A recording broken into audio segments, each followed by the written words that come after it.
बहुत हद तक समझाने में कामयाब रहे हैं किसानों को, मगर उतना नहीं समझा पाए जिससे बड़ौदा की सीट पर हम उस विनिंग मार्जिन तक पहुंच जाते हैं। जो कोऑर्डिनेशन है बहुत अच्छा स्थापित हुआ दोनों संगठनों के बीच में, मगर बहुत लेट हुआ।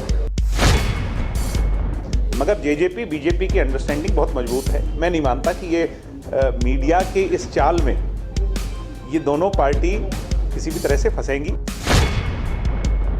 निश्चित तौर पर आने वाला चुनाव, जो अगले विधानसभा का चुनाव होगा, बड़ौदा की सीट गठबंधन को मिलेगी, मैं ऐसा मानता हूं। मुझे ज़्यादा तकलीफ इस बात की है कि हरियाणा के सबसे मजबूत कद्दावर नेता, हरियाणा के सबसे रिस्पेक्टेड नेता चौधरी ओम प्रकाश चौटाला जी को भी उस पार्टी के लोगों ने गली गली गांव-गांव घुमा दिया।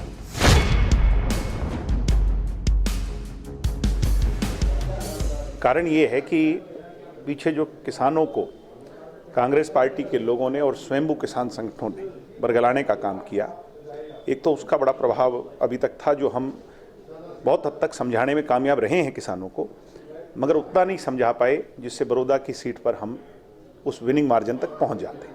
ये बात अलायंस के जो सीनियर लोग हैं उनने आपस में निरंतर इस बात को महसूस भी किया और डिस्कस भी किया, और हमने बहुत प्रयास भी किया।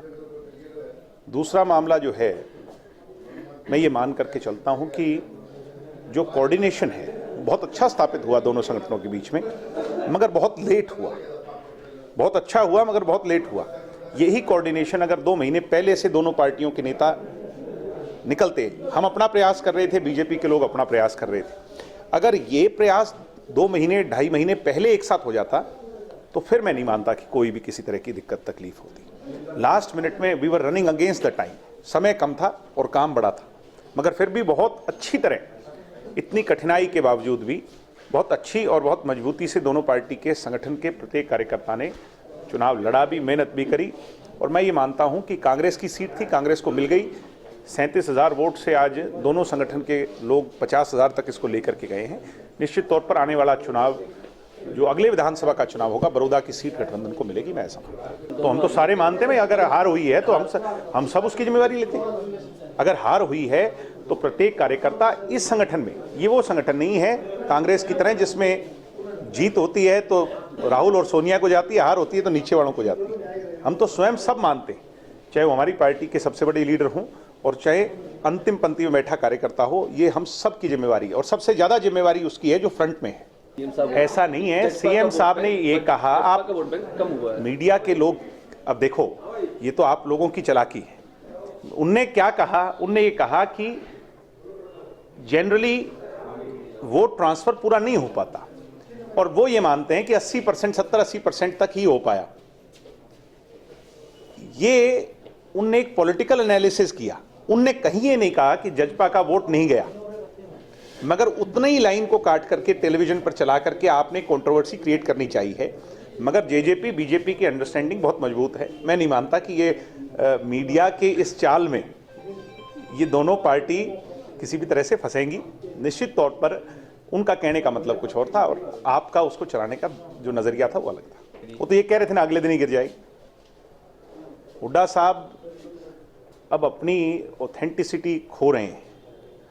आदमी के बात की तवज्जो, राजनीतिक आदमी के बात की तवज्जो तब होती है जब वो कहता है और वो जमीनी हकीकत बन जाए। बार बार एक आदमी झूठ बोलेगा तो फिर उसकी बात पर कोई विश्वास नहीं करेगा। भूपेंद्र हुड्डा की शुरू से रही है पिछले 1 साल में ये सरकार गिर जाएगी, सरकार टूट जाएगी।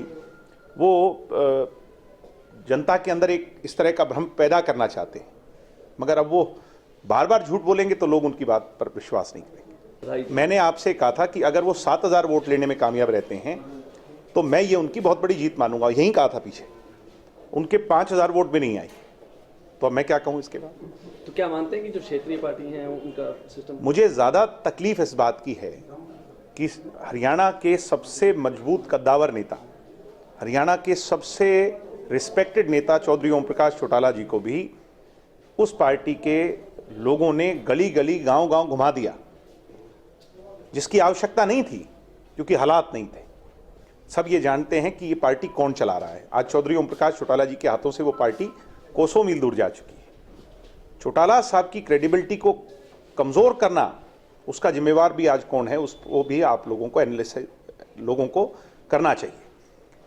चौधरी ओम प्रकाश चौटाला जी की बात, उनके मुंह से निकला हुआ एक शब्द बहुत वैल्यू कैरी करता है। इसलिए ये जो किया, और इस चुनाव में इनेलो के लोगों ने जिस तरह उनको इस उम्र में परेशान किया, मैं मानता हूँ ये ठीक नहीं है।